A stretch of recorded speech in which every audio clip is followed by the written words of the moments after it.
Once upon a time, there was a girl named Yukihime walking on her way to work. But a group of boys was waiting for her, hiding up in a tree until she passed by. One of them told his friends that the time had come to defeat their teacher, Yukihime. As soon as they spotted her, they called out to her from above and all jumped at her. Yukihime stopped, looked at them, and created an invisible barrier between her and them, then sent them flying into the water. The people gathered around, seeing it as something completely normal. It seemed to be part of Yukihime's daily routine. When she arrived at school, she entered the classroom and told the students that anyone who managed to defeat her would have the chance to leave the village and go to the capital, as ordered by the village chief. But of course, that would only happen if anyone could actually defeat Yukihime, especially Toda, who tried day and night without success. She told them that if any of them thought they would have a bright future in the capital, they were wrong because she would be their biggest obstacle. Toda stood at the back with his friends, upset, and asked Yukihime how she even managed to defeat him and create that strange invisible barrier. His friend Shiro was also surprised and asked her if this was the magic they had heard about but never believed existed. The whole class complained that it wasn't fair for her to use magic while they were expected to defeat her. Yukihime told Toda that she hadn't raised him just to hear him complain all day, so she punished him and his friends, throwing them all out of the classroom in a rather rough manner. Later, she went to sit with her colleague and finish her work. At that moment, her colleague told her that she was a bit too harsh on Toda and that she needed to understand that everyone here dreamed of going to the capital and building a future for themselves. Yukihime told him that there was no point in discussing this because it wouldn't affect her or change her stance. He replied that he knew she was Toda's adoptive mother, and that's why she was so worried about him, but she had to let him experience new things, do what he wanted, and give him more freedom. Yukihime thought about his words and admitted that he had a point. After school, Toda went out with his friends, talking about Yukihime and her magic, surprised that this was the first time they had learned she could use magic. One of Toda's friends told them that people had known about magic for 10 years, and he had also heard that in the capital people used magic in their daily lives. It was incredibly common there. Not only that, but they had even developed mobile applications that made magic easier to use for those who didn't know how. Hearing those words, they all got excited. But Toda told them that even the cheapest of those applications was too expensive. Even if they worked for 100 years in the village, they wouldn't be able to afford a subscription. That's why they had to continue training the old-fashioned way and not rely on magic if they wanted to leave the village and climb the sky tower. This motivated everyone, and they vowed to achieve their dream before they died. After that, Toda said goodbye to his friends, telling them he had an important errand to run and would return soon. His friends wondered what could be so important for Toda on a day like this. One of them then reminded the others that today was the anniversary of Toda's parents' passing. Toda went to his parents' graves, sat down, and spoke to them. He told them that 2 years had passed since their death and apologized because he could no longer remember their faces or the happy times they had spent together. But he still missed them and always thought about them. At the same time, his friends were also thinking about him, wondering how he must be feeling now after losing his parents in a car accident and losing all his memories afterward. One of them said that Toda had mentioned before that it wasn't entirely a bad thing because, thanks to that accident, he had met Yukihime, who saved him from death, took him in, and raised him. He loved her very much and was happy living with her. When Toda finished visiting his parents, he was about to leave when he suddenly saw a boy standing in front of him, telling him that he was waiting for him at the top of the sky tower. Then the boy disappeared. Toda was surprised, unable to understand why he kept seeing this boy and why he always said the same words every time. But he didn't think too much about it since he had gotten used to it. He went home and had dinner with Yukihime, telling her that he wanted to learn magic just like her. Yukihime told him that this required courage and a few other things he didn't understand. He asked her to stop saying things that made no sense just to discourage him from the idea. After finishing his meal, he went to continue his training. He called out to Yukihime, telling her that he would defeat her soon. The next day, he and his friends got thrown out of the classroom again in the same way Yukihime liked, by sending them flying through the window, since they had failed for the millionth time to defeat her. Toda stood with his friends, exhausted and hopeless about ever making it to the capital. Then, their teacher, Chibi, arrived and offered to help them by teaching them some magic. They immediately agreed and went with him to start their first lesson. He taught them a few tricks that could help them against Yukihime, and they became curious about why he was helping them and why he specifically asked them not to tell Yukihime that he was teaching them magic. Chibi told them that his approach was different from Yukihime's and that they didn't get along well. He just wanted to give them a chance to achieve their goals. Toda, however, stood aside, feeling frustrated that he couldn't use magic like his friends. Chibi approached him and told him not to worry because he had another idea that might help him. He then handed Toda a bracelet and told him to give it to Yukihime. Toda went home, holding the bracelet, wondering if what he was doing counted as cheating and what the bracelet was even for. At that moment, Yukihime appeared, startling him. He panicked and dropped the bracelet from his hand. She asked him where he got that bracelet and why. Toda quickly told her that he had bought it as a gift for her, unable to think of any other excuse for why he had it in the first place. He became even more nervous and told her that if she didn't like the gift, she could throw it away. Then he turned to leave. However, she liked the bracelet and decided to wear it because Toda had given it to her. The next day, Toda and his friends planned to attack Yukihime again. They would use magic while he would join them with his staff. When Yukihime finished her shopping and stepped outside, Toda's friends surrounded her, casting a spell that restrained her, preventing her from moving. Toda tried to run as fast as he could to catch up with them before they defeated her without him. Meanwhile, his friends were overjoyed since it was the first time they had managed to restrain Yukihime. They thought they had finally won, but then suddenly Chibi appeared behind them and knocked them unconscious one by one. He then spoke to Yukihime while she was still bound and unable to move. He told her that it had been extremely difficult for him to stay disguised as a teacher at the school for 6 whole months. Then, he gathered numerous arrows and sent them flying toward her. She attempted to block the attack with her magic, but the bracelet prevented her from using any spells, leaving her defenseless as the spears pierced her body. However, she tried to remain standing in front of Chibi. Chibi admitted that she was tough and that it made sense for such a high bounty to be placed on capturing her. At that moment, she realized that Chibi was a hunter and asked him how he had found her. He told her that it wasn't easy, but he wasn't going to waste time explaining things to her. He had no intention of wasting his time on a vampire, so he unsheathed his sword, ready to kill her. Just then, Toda arrived and stood in front of Chibi when he saw that he was about to kill Yukihime, with his friends lying unconscious on the ground. However, Chibi didn't waste time with Toda. He immediately cut off his arm and told him that he had been brave, but this was the end for him. He raised his sword to finish him off, but Yukihime couldn't bear it. She rushed to stand in front of Chibi, letting the sword land on her arm instead of Toda. Chibi was shocked and asked how she had been able to move when the bracelet was supposed to be restraining her, but she didn't answer. She then told Toda that she and his friends had been allowed to go to the capital. Chibi laughed and said that her love and concern for Toda had given her the strength to break the bracelet's magic. Without wasting any time, he used his sword to slice her body into 100 pieces. After making sure she was dead, he stabbed his sword into Toda's body, then walked away to finish off Toda's friends as well. However, suddenly, Yukihime spoke to Toda. She told him that anyone else in his place would have died by now, but 2 years ago, in order to save him from death, she had to turn him into an immortal creature. She told him that if he wanted to save his friends, he had only 2 choices, either surrender or complete his transformation and seek revenge. The choice was his to make, but if he wanted to become a monster, he would have to drink her blood. Toda decided to take revenge and drank Yukihime's blood. As soon as he did, his severed arm grew back, and this time, an overwhelming power surged within him. With just a single strike, he defeated Chibi. However, after that, he collapsed to the ground, unable to move and lost consciousness. He woke up to the sound of a girl's voice. It was Yukihime. He asked her how this was possible. She told him that she also couldn't die. She then confessed to him that she was a vampire over 700 years old and apologized for turning him into an immortal monster like herself. Toda told her that he was happy and that none of it was her fault. The thing that made him happiest was that she was still alive. At that moment, Toda's friends also woke up and ran toward him, overjoyed. The next day, Toda went to say goodbye to his friends, telling them that he and Yukihime were going to the capital because they couldn't stay in the village any longer. If anyone found out Yukihime's location, she could be in danger. His friends bid him farewell and told him that they would join him soon. Yukihime and Toda began their journey to the capital, and Toda was so excited that he seemed to be flying with joy. Yukihime couldn't believe his state, so she asked him why he was so happy. Toda told her that he was going to a new place, where he would build a new life, make lots of friends, and form many connections, just as he had always dreamed. Then, he was the one who asked why they were walking such a long distance instead of just taking some kind of transport to their destination. Yukihime told him that if they took any public transportation, they would become an easy target for hunters. But more than that, there was something strange she had noticed while they were walking. The world's population had decreased significantly. In the past 2 hours, they had barely seen 2 or 3 people together. However, Toda didn't pay any attention to what she was saying. So she reminded him that he was now immortal and that he shouldn't form deep connections with people, or he would regret it later when they left him and died. That dampened his excitement, but at that moment,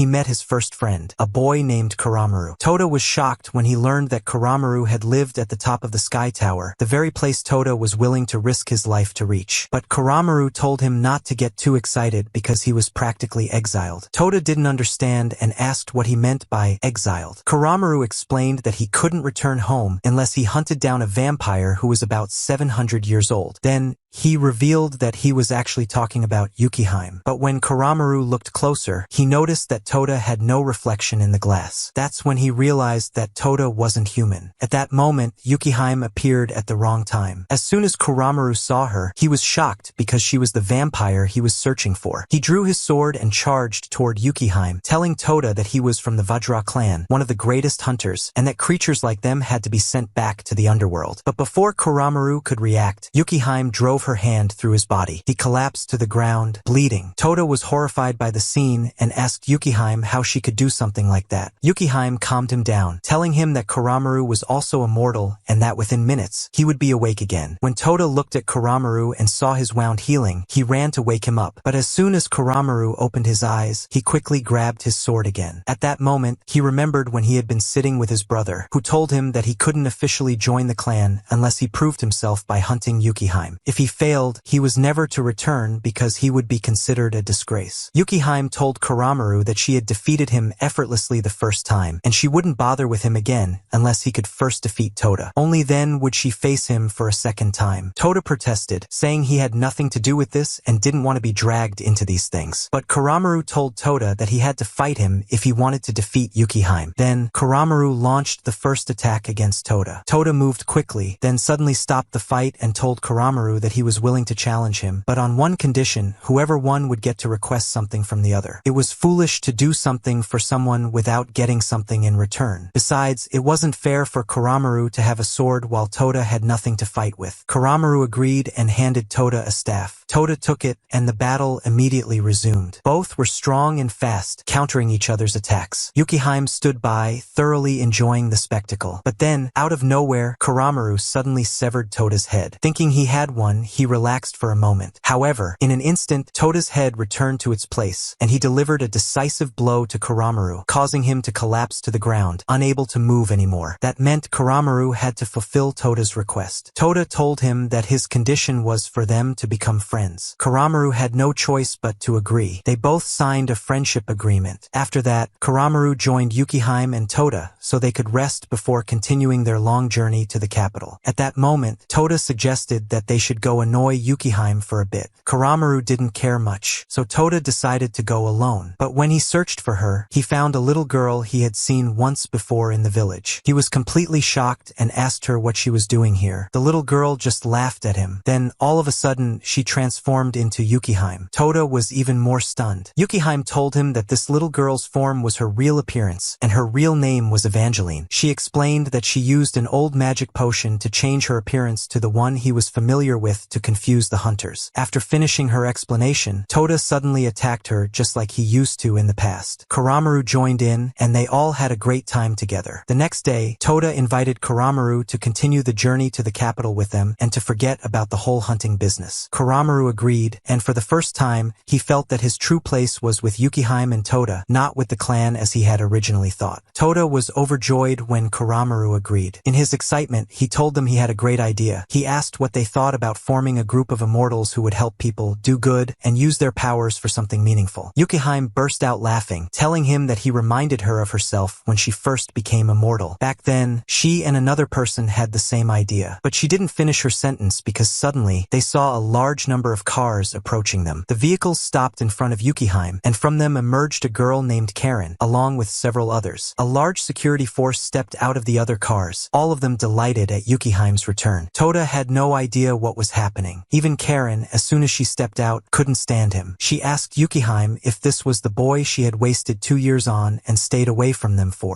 She was waiting for the perfect moment to attack and kill him, but Yukiheim told her not to bother because Toda was also immortal now. Toda, fed up, shouted at them, demanding that someone explain what was going on. Yukiheim just laughed and told him that she had already established an organization for immortals, just like the idea he had thought of 3 minutes ago. But unlike his idea, her organization had existed for years, and all of its guards treated her with special respect. Toda stood there, mouth open, unable to understand or believe anything he had just heard. Toda's shock quickly turned into excitement the moment they put him on a ship heading for the capital. When he saw the sky tower in front of him, he started jumping with joy, saying all sorts of things that didn't make sense. Everyone stared at him in confusion, even Karen, who asked Yukiheim how she had managed to spend 2 years with someone like Toda. He wasn't even fit to be her servant. Yukiheim told her that Toda was precious to her, which was why she had put up with him. She then asked Karen to get used to Toda as well, since both she and Toda had high levels of immortality, meaning they would be together for a long time. Soon, the ship arrived at the headquarters of the Yuku organization that Yukiheim had established. They told Toda that this was their secret base, but Toda looked around and told them that it looked more like a resort. There was nothing secret about it. They admitted that they had actually built a small resort inside. That got Toda excited, and he asked how much farther it was from here to the capital. They told him it was only about 10 kilometers away. Meanwhile, as soon as Yukiheim arrived, all the guards ran toward her, crying with joy at her return. Annoyed, she sent them flying one by one because she wasn't the sentimental type. Toda and Kuramaru stood there, watching her. Toda asked if all the immortals there were vampires. That's when Makabe and Ame, 2 of the first members of the organization, approached and told Toda that there were many different types of immortals. A large group of them belonged to the organization, but it was rare to find many vampires among them. Then, Makabe told Toda that he had heard a lot about him over the past 2 years and had been eager to meet him, just as he was now excited to see him join the organization. Toda told him that he was really excited and couldn't wait. Makabe then said that in order to join them, Toda had to pass a small test. Toda was surprised and asked what kind of test. Makabe told him that he needed to defeat any monster to prove his strength, or, if he preferred Yukiheim's method, he had to land a single hit on any member of the organization. This had to be done before sunset on the 7th day. He was allowed to use any strategy, including surprise attacks, attacking at night, or even using any weapon he could find. Toda was thrilled and told them that this would be easy, but Kuramaru warned him to be careful because they all seemed highly skilled. Makabe told them that to keep things organized, Toda would have to land his hit on Ame, while Kuramaru would go against Makabe. However, Karen interrupted and said that she wanted the challenge to be between her and Toda, not Ame. Makabe agreed. Without hesitation or even thinking, Toda immediately attacked Karen. But Karen effortlessly struck him on the head with her hammer, knocking him to the ground without breaking a sweat. Then it was Kuramaru's turn. He charged at Makabe, but he couldn't even touch him. Makabe hadn't even used magic or anything against him. The 2 of them sat there, resting their heads on their hands, not knowing what to do. They had lost, and not just any loss. They hadn't even had the chance to start the fight properly. While they were sitting there, a girl walked past them, dropping a lot of things. They quickly got up to help her. They found out that she worked at a restaurant nearby and had been throwing away things she no longer needed. Toda and Kuramaru helped her get rid of them, then asked who she was since she seemed like an ordinary person. She told them that she was, in fact, just a regular human, not immortal and not even able to use magic. Toda was surprised and told her that he didn't know they hired normal people here. The girl told him that she had ended up working here by chance and didn't think there was another human like her in the place. She also mentioned that she had recently moved and used to live in a village far away. Toda told her that he had also just arrived from a village, so he offered to help her with her work. Kuramaru reminded him that they needed to train before time ran out. Toda told him that they would continue training after helping the girl. The girl was happy and agreed, asking them to move the dishes to the back storage. Toda and Kuramaru picked up all the boxes containing the dishes and went to look for the back storage, but they forgot to ask the girl where it was. As they walked, they heard someone tell them that the back storage was down the path to their right. They followed the path and found themselves in an underground storage area, but it looked massive and strange. They kept going down until they encountered a man who stopped them and asked what they were doing there. They told him that they were just storing the dishes. The man told them that they had discovered his secret hideout, which wasn't bad for 2 newcomers who had just arrived with Yukiheim. Toda was confused and asked how he knew Yukiheim. The man told him that he was also part of the organization and that his name was Jin Jinbei. He was ranked second in the group. Toda and Kuramaru were shocked because being ranked second meant he had joined the organization right after Yukihime. But suddenly, Jinbei started acting strangely and told Toda that there was a sword in the storage. If he could lift it, it would be his. Toda told him that he didn't like carrying things around with him. Jinbei told him that this wasn't just any sword. It was crafted by the most famous sorcerer in history. Toda said he would give it a try, but when he tried to lift it, it wouldn't budge. Then, Toda heard a voice telling him to turn the dial on the sword. When Toda did, he found that the sword lifted easily, and he was able to hold it. Jinbei was stunned and asked how he had managed to do that. Toda told him that he had heard someone tell him to turn the dial but had no idea where the voice was coming from. The voice spoke to him again. When Toda focused, he realized that the voice was coming from the sword itself. He was completely shocked. The sword told him that it had spoken to him because it was tired of being stuck in one place for so many years. Jinbei took the sword from Toda and examined it before handing it back. But when Toda grabbed it again, it suddenly fell to the ground, becoming so heavy that it knocked Toda down. Jinbei took the sword from him again and told him that this sword had the ability to change its weight at will, making it an even more powerful weapon in battle. After that, Jinbei offered to train them. They couldn't believe their ears when they heard those words and immediately agreed. Without wasting any time, they began their training right away. Toda took the sword, and he and Kuramaru trained day and night without holding back. 7 full days passed, and only a few hours remained before sunset. If they failed, they would lose the test. At that moment, Toda and Kuramaru decided to face Karen and MacAbe. Kuramaru stood before MacAbe, who told him that he had thought Kuramaru would give up and not take the test at all. But Kuramaru told him that the word surrender wasn't in his vocabulary. Meanwhile, Toda decided to annoy Karen first. He asked if a hit from his sword could ruin her beauty. Karen told him not to worry about weapons. What mattered was whether he could even land a hit on her. Toda leaped at her, just like he used to with Yukihime, increasing his sword's power by 1,000 times. But Karen blocked it, and Toda tried to break her weapon. Meanwhile, Kuramaru dueled MacAbe, but he couldn't get past his defenses or land a hit anywhere on his body. MacAbe even knocked him to the ground. That's when Kuramaru decided to think outside the box. He remembered the time Toda had won against him, when Kuramaru had cut off Toda's head, only for Toda to instantly reattach it, which had distracted Kuramaru long enough for Toda to strike him and win. So, he did the same thing. He let MacAbe cut off his arm. The moment MacAbe did, Kuramaru seized the opportunity and drove his sword into Makabe's body. That meant Kuramaru had passed his test. But then, he realized that the sun was about to set. He could only hope that Toda had passed, or at least was close to passing, his test. At that moment, Toda was still fighting Karen. He increased his sword's power once more, causing Karen to fall to the ground. This was the moment when Toda was supposed to land his hit and win. But just before he could, he suddenly heard Shinobu, the girl who worked at the restaurant, screaming. He immediately ran to help her. That's when they saw a group of massive monsters surrounding her. Toda called out to her from a distance, telling her not to be afraid because he was coming to save her. Karen also rushed to help, telling Toda that she would distract the monsters while he rescued the girl. That's exactly what they did. However, one of the monsters charged at Shinobu. Toda quickly took it down, then finished off the rest of the monsters in less than 3 minutes. By the time Yukihime, Kuramaru, and MacAbe arrived, they were both shocked and impressed by what they saw. But then, the sun set, meaning Toda had missed his chance to complete the test. Karen told Yukihime that the number of monsters Toda had defeated was so high that it was practically the same as if he had landed a hit on her. Yukihime told Karen that if that was the case, then Toda had passed the test. Toda was overjoyed and ran to thank Karen, but she immediately smacked him away with her hammer to keep him at a distance. However, Yukihime wasn't finished. She told them that all those monsters had come from underground. Someone had released them. Then, she assigned Kuramaru and Toda their first official mission, to eliminate all the underground monsters. She sent Jinbei with them, because she knew he was the one who had released the monsters in the first place. A few days later, Toda was training as usual, with his new sword beside him. He was talking with Shinobu, telling her that Yukihime had summoned him, Kuramaru, and Karen to her office. She had told them that she wanted to give them a real mission. Both he and Kuramaru were excited, but Karen told Yukihime that she shouldn't rely on Toda and Kuramaru for anything anything important just yet. Yukiheim told her not to worry because the mission was actually meant for Karen. While Toda and Kuramaru would only assist her, she would be the one responsible for them. Karen agreed, and Yukiheim, wanting to motivate them, told them that the mission wasn't too difficult. They would only die 2 or 3 times. Strangely enough, that actually got them excited, except for Shinobu, who was the only sensible one. She told Toda that the part about dying wasn't exactly encouraging. Toda told her that the best part was that they would get to ride fancy cars for the first time in their lives while going on a mission. However, when the mission time arrived, Karen made them run on foot instead. She told them that they weren't ready for the cars yet. Then, she explained the mission to them. She told them that poverty had spread across all the countries of the world. Even the wealthy nations had failed to combat it. As a result, poor communities had started emerging in elite areas. But with these new social classes came others who despised the existence of the poor, believing that they didn't deserve to live. Their mission now was to protect these poor people from those who sought to eliminate them. Toda told Karen that, despite everything, she still had a kind heart and emotions. She immediately smacked him on the head, telling him that she didn't want anyone flattering her. They continued running, and as soon as Toda saw a group of children and an elderly woman surrounded by many men, he thought that this was their mission. So, he jumped in and started attacking the men. He confidently told the old woman not to worry because they were from the UQ organization and were here to save her. The woman then told him that the men he had just beaten up were actually members of the organization. When Toda focused, he realized that he had mistakenly attacked his own allies. But he quickly acted as if nothing had happened, gathered them all, and suggested they play an arm wrestling match. They all challenged Toda, and all of them defeated him. As punishment, they made him cook dinner for everyone. Instead of being the hero who would eliminate evil, Toda found himself in the kitchen preparing food for them. But his cooking turned out so good that everyone was amazed. Even Karen, for the first time, complimented him, saying that this was the only thing he had done well. But then, she hit him again and told him to go back to the kitchen to cook more for them. Afterward, Karen told him that the next day, he needed to learn how to perform a quick step and improve his arm wrestling skills. This would be part of his training. The next day, she went with the woman in charge of the shelter.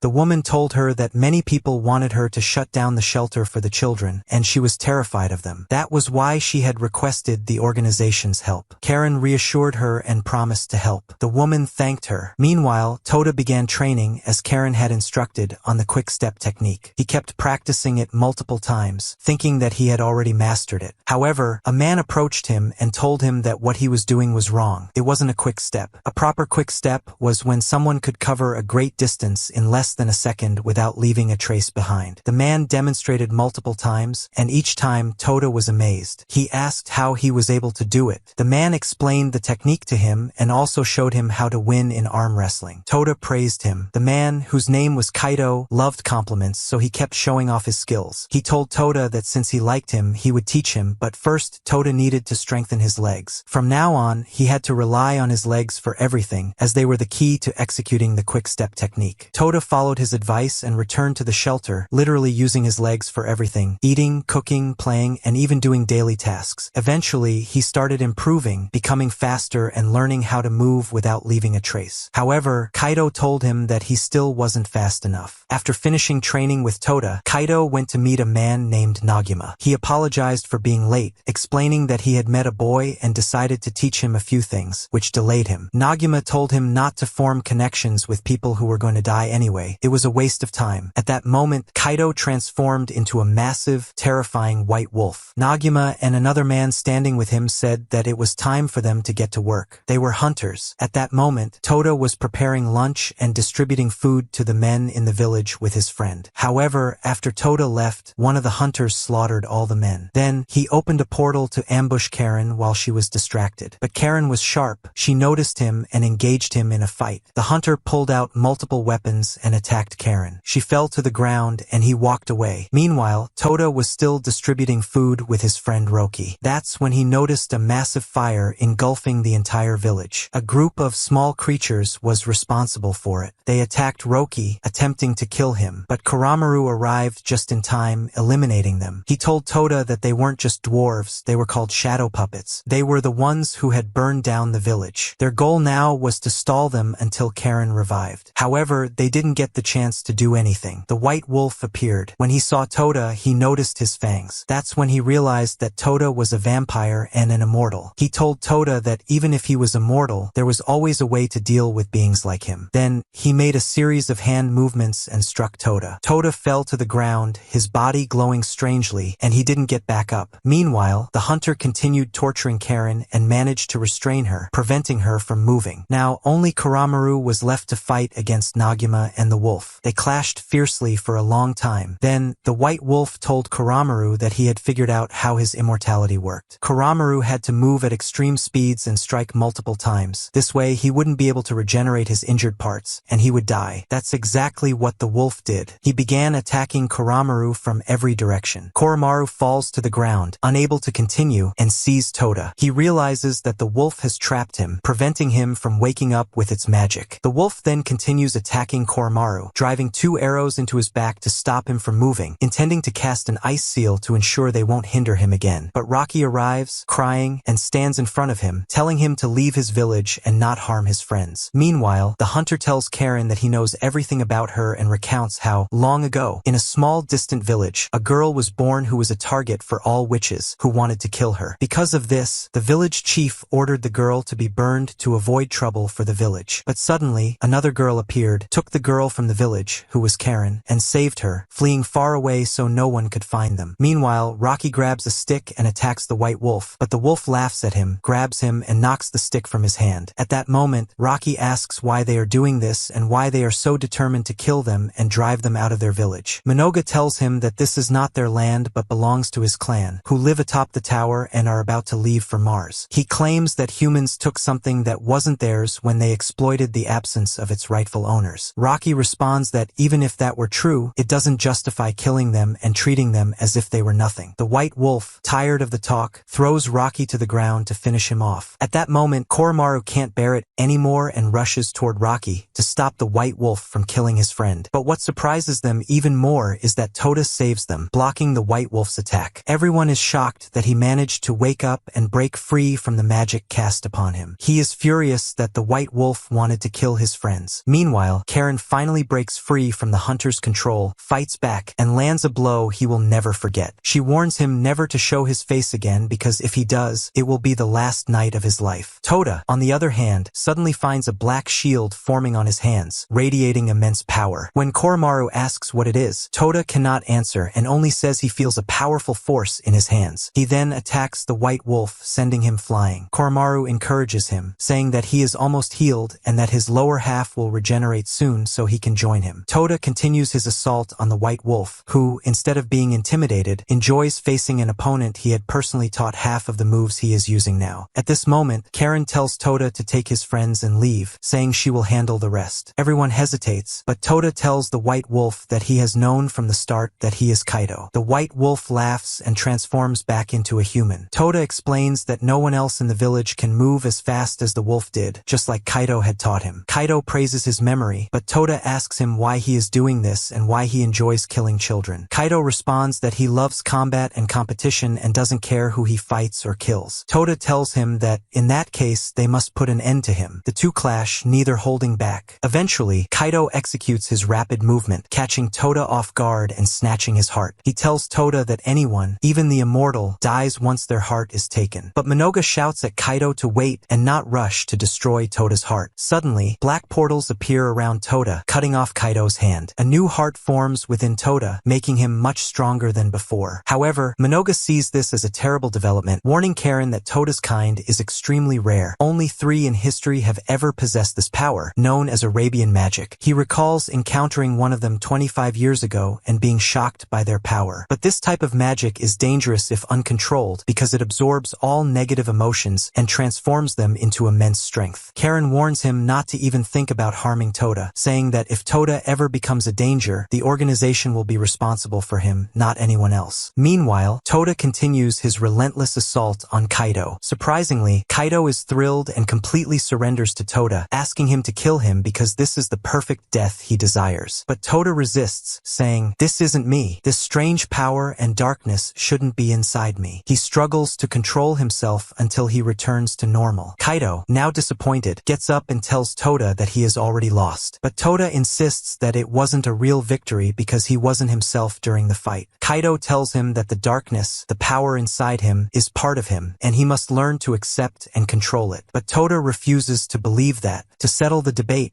Kaido proposes an arm wrestling match right then and there, declaring that whoever wins will be the true victor of their battle. Toda agrees, and as Kaido tosses a coin to start, the match begins. Kaido is just a fraction away from slamming Toda's hand to the ground and winning, but at the last moment, Toda resists, saying that he will never allow him or anyone else to harm others as they are doing now. When Kaido looks into Toda's eyes, he realizes that what's inside him is not Arabian magic. It's his own unique power, far greater than anything before. At that moment, Toda defeats Kaido so fiercely that he shatters the ground beneath them. Kaido is overjoyed and again asks Toda to kill him, but for the millionth time, Toda refuses. They all get up and return to the burned village, where Yukiheim uses her ice magic to extinguish the fires. The villagers then come together to prepare food and water for those affected by the fire, working together to rebuild their home. Meanwhile, Toda keeps teasing Karen, who keeps hitting him every time. The next day, Koromaru is walking down the street, talking to Toda's sword, which is upset and complaining about Toda. The sword says that if Toda didn't take it with him to fight the White Wolf, then why did he pull it from the rock in the first place? Koromaru tries to calm the sword, saying, "I know you're upset, but I'm sure Toda didn't mean it that way." Then Koromaru asks if the sword knows anything about Arabian magic or its power. The sword responds that it doesn't know much, only that Arabian magic appeared in Toda a few days ago. Then the sword asks Koromaru if he believes that Yukiheim was the one who passed this power down to Toda. Koromaru says he doesn't know, but he feels that something bad will happen to Toda because of his new power. The sword teases Koromaru, comparing him to girls because of his emotions. Koromaru gets annoyed, throws the sword away, and walks off while the sword keeps calling after him. But Koromaru pretends not to hear anything. Meanwhile, Toda goes to get a gift for Shinobu and gives it to her. In return, Shinobu takes him on a yacht trip, and Toda is very happy. She tells him that she assembled the yacht's parts herself and made some modifications to make it faster. Toda tells her that she has many other skills that she should put to use. Shinobu tells him that she wants to participate in the solar race, which happens once a year. That's why she left her village and came to the city. At the same time, a new girl appears who is very interested in Toda. She goes to Karen, asking for help to get closer to him. Karen decides to assist her and introduces her to Toda. He finds her attractive, and the girl asks him to take her on a trip and show her the capital. He agrees and goes to ask Shinobu if he can borrow her yacht to take the girl there faster. They go on the trip and have a great time together. When they reach the capital, they don't leave a single place unvisited. Toda takes the girl anywhere she wants to go. They walk so much that her shoes tear apart, so he fixes them for her and asks if she wants to go anywhere else. The girl points to the tower. Toda gets excited and agrees, so they go together. At the same time, the hunter who once tortured Karen is watching them. Meanwhile, Yukiheim is in her office with Jinbei, feeling worried. She tells him that Toda's power has developed very quickly and become extremely noticeable. She is already concerned about him and fears that someone named Fate might do something to him. Meanwhile, Toda enjoys visiting the tower, but his biggest dream is to climb to its peak. The girl asks why he wants to reach the top. At that moment, Toda recalls his village, visiting his family, and a boy telling him that he is waiting for him at the tower's peak. Since then, he has wanted to reach the top to understand who that boy is. But instead of telling her this, he gives her another reason. He had many friends in the village, and before leaving, they all promised each other that they would climb to the peak together and achieve their dreams. The girl admires him even more, and he tells her about his close friend Koromaru, whom he met when he left the village. As they talk, the hunter suddenly appears and places a sharp blade against Toda's neck. But Toda notices and quickly dodges the attack. The hunter, whose name is revealed to be Shao, then uses black magic to create a large dark vortex, trapping Toda inside. Another hunter, named Asura, appears and tells Shao that their mission to capture Toda is nearly complete. But the girl attacks them, preventing them from kidnapping Toda. While fighting her, they throw her off the tower to get rid of her. But she turns out to be immortal. They chase after her and continue attacking her. Shao then creates another dark vortex, like the one that trapped Toda, and imprisons the girl inside. However, she remembers all her moments with Toda and decides to resist and break free to save him. But just in time, Koromaru, who happened to be at the tower by chance, arrives and rescues the girl, pulling her out of the vortex and taking her to a safe place. Then he rushes to free Toda and make sure he's okay. Toda is surprised and asks about the girl. Koromaru explains what happened and reassures him that she is safe. Toda thanks him for being there. Meanwhile, in the JK Palace, Ame is talking to a young girl named Kiri, who is drawing and writing strange symbols in the dirt. When he speaks to her, she tells him that their special event is about to begin. After Toda and Koromaru returned to the organization, Karen and Ame met them. Karen asked Koromaru about the girl who who was with them, so he explained what had happened. Meanwhile, Ame introduced Toda to the little girl named Kiri. But before he could say a word, Kiri stopped him and said she wanted to speak with Toda alone for a moment. Toda agreed, and they walked away to a more distant place, continuing until Toda grew tired of walking. He asked Kiri where they were going, but she told him they had no specific destination, just that this place was suitable and far from people. Then she told him to sit down. He asked how, and she told him to shrink himself down so she could talk to him. Laughing at her, he did as she asked and sat on the ground so she could speak to him. But he was shocked when Kiri made him do that just so she could step on him. When he stopped her and asked why she was doing this, she said she needed to step on him 6 times. He didn't understand and still refused to let her do such a thing. At that moment, a shadow moved at an incredible speed, killing Kiri, who fell to the ground. Toda caught a glimpse of the attacker, thinking it was Xiao or Asura, but he wasn't fast enough to stop them. He tried to wake Kiri, but suddenly, he found himself in the garden with Kiri beside him. He thought it had all been a dream, but then he asked himself, if it was a dream, when did it start and how did it end? Until Kiri spoke, telling him that everything that had happened was real, not a dream. They had simply gone back in time. Toda stood there, confused, not understanding what she had done or why she had reversed time, but she didn't explain anything just yet. At that moment, Ame and Karen passed by on a boat. When they spotted Toda, they asked what he was doing there since he was supposed to be with the girl in the capital. Just as Toda was about to tell them the truth, Kiri stepped on his foot to shut him up and spoke instead, saying that Toda had indeed gone to the capital but had just returned. Then she asked them to take her and Toda back to the capital. Karen and Ame agreed, and they all boarded the boat together. Karen and Ame stood to the side of the boat, talking. Karen was puzzled about how Toda returned so quickly and left the girl behind. But Ame seemed to understand what had happened and asked Karen if she knew anything about Kiri's abilities. She didn't, only that Kiri was immortal. Ame, however, refused to tell her everything about Kiri's powers. Meanwhile, Kiri and Toda stood together, talking. Kiri finally explained everything to Toda, telling him that the things she created in the sand were called save points. Every time she died, she returned to that point and to the exact moment when she created it in the sand. That's why, when she died, they both returned to that time. She also had the ability to bring anyone with her, as long as they were touching her. That's why, when he was with her when she died, they both went back, not just her alone. Toda was amazed by her power, calling it unique and incredible. He said that no matter how strong her enemy was, she could always come back and defeat them. She agreed but told him that dying was incredibly painful and that she had died many times because of it. Toda didn't fully understand what she meant, so she explained that she had tried to return to that moment multiple times. Each time, Toda would leave her and chase after the hunter, so she would return alone. That's why, in the last loop, she wanted to step on him because she was sick of him. Toda then asked why she kept resetting events every time. Kiri explained that there were important things happening around him, and he needed to know about them so they could change them. She then told him everything from the beginning, how she was once with Ame and Karen when they met Toda and Koromaru in the garden. At that time, she told them she had to leave for an important meeting at the tower's peak. When Toda heard the words tower's peak, he followed her out of curiosity. She then stopped and spoke with him, but that's when the hunter appeared and killed her. So she reset and intentionally led Toda to the tower again, and this time they managed to defeat the hunter and change the events. They continued resetting and repeating the cycle. Now, Toda finally defeated the hunter, and Kiri continued explaining what happened next. She said that later, she was sitting with Koromaru, talking, when suddenly, an explosion occurred. When they rushed to see what was happening, they found the great sorcerer Fate, the strongest and most legendary mage in history, holding Toda by the neck. Karen and Ame were nearby trying to save Toda, but they couldn't. Fate easily pushed Karen and Ame aside and destroyed Toda. Even when Koromaru ran to save him, he couldn't do anything. Then, Fate approached Kiri, saying that Toda belonged to him. He cast a spell on Kiri to turn her into stone. At that moment, Kiri realized that if she were petrified, she wouldn't be able to die and reset time. So, before Fate could finish turning her into a statue, she killed herself, resetting everything back to the save point. Now, she and Toda were trying to fix what had happened and find a solution. Toda was still confused and kept asking Kiri who Fate was and why he wanted to control him. But Kiri got frustrated and told him that she didn't have answers to his questions and that they needed to find a solution instead of wasting time talking about things they couldn't change. At that moment, Karen and Ame appeared behind her. They had been listening the whole time and now knew about Kiri's hidden abilities. Kiri was annoyed, saying they weren't supposed to know. Toda was surprised and asked her why she had kept her powers a secret when they were so incredible. Ame told him that anyone with special abilities had to hide them because, for the immortals, their powers were both their strengths strengths and weaknesses which could be used against them. He then revealed that, once, a close friend of Kiri's tried to exploit her abilities, killing her repeatedly just to keep resetting time. Toda reassured Kiri, promising that he would never harm or exploit her, neither would Karen or Koromaru, but Ame. But Toda wasn't sure he could trust Ame, who just laughed at him. Meanwhile, Kiri, after saying that she trusted them and knew they would never do such a thing to her, suddenly slapped Toda because she was still annoyed with him. Then she told them that the most important thing right now was to focus on the plan they would use to capture Fate. She explained that their first step was to let events unfold as they originally did, with some modifications. The first thing that would happen was that Fate would arrive at exactly 6 o'clock. Toda's job was to make sure Fate saw him, watched him, and that he had a phone with him. The moment he saw Fate, he would call them. That would be the signal for Karen and Ame to attack Fate and try to distract him. After that, the most crucial part would be Koromaru's task. His responsibility was to get Kiri safely to Fate. All he had to do was make sure that Kiri touched Fate, and that would be the end of it. Koromaru didn't understand and asked her how it would be over just by touching him. Frustrated by his cluelessness, Kiri explained that the moment she touched Fate, she would kill herself. The moment she died, they would go back in time again. But this time, she had already prepared the place they would return to. It would be a prison inside a cave in their base, where Fate wouldn't be able to escape. Everyone agreed that it was a great plan, but Koromaru pointed out that if he made her touch Fate, he would be touching her too, meaning all three of them would go back together and get trapped, not just Fate. Kiri dismissed it as a minor issue that didn't matter right now. However, Ame suggested that instead of just her and Koromaru returning, they should all go back together. Kiri agreed, saying there was no problem with that as long as everyone touched her before she killed herself. After agreeing on the plan, everyone took their positions. A few minutes before 6 o'clock, Toda pretended to be walking casually, talking on the phone with Kiri, but at that moment, he asked her why Yukiheim wasn't part of the plan. Kiri explained that if Yukiheim were involved, Fate would sense it, and the whole plan would fail. As he spoke, a hooded figure bumped into him but didn't show their face. Toda didn't pay much attention and continued talking to Kiri. However, at that moment,